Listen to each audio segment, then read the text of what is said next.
Hello everyone, welcome back to our channel. Today, we have an exciting CSS topic to discuss. How you can make the background blurred. For this purpose, we will play with CSS backdrop filter property. This CSS property allows us to create stunning, frosted glass-like effects on our web elements. We'll explore what backdrop filter is, how it works, and provide you with some practical examples to get your creative backgrounds. So let's start.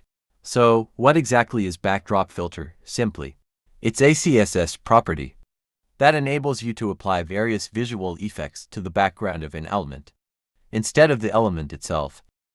It's like having a magical glass pane, through which you can add blur, grayscale, or even color to whatever is behind it. It's a fantastic way to make your website elements stand out and add depth to your design. Before we jump into examples, let's look at the syntax for backdrop filter. It's quite simple. Element represents the HTML element you want to apply the backdrop filter to, like a div, section, or any other container. Filter function is the type of filter you want to apply, such as blur, grayscale, brightness, and more. Filter value specifies the intensity or strength of the filter effect. It can be a numerical value or a percentage. Let's start with a classic example. Creating a frosted glass-like, blurred background for a div element.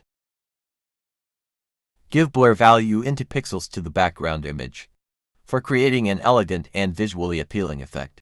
Now, let's add a grayscale overlay to an image element. We change blur function to grayscale function and set the value in percentage 100. It will turn the background image grayscale, creating a unique and eye-catching effect.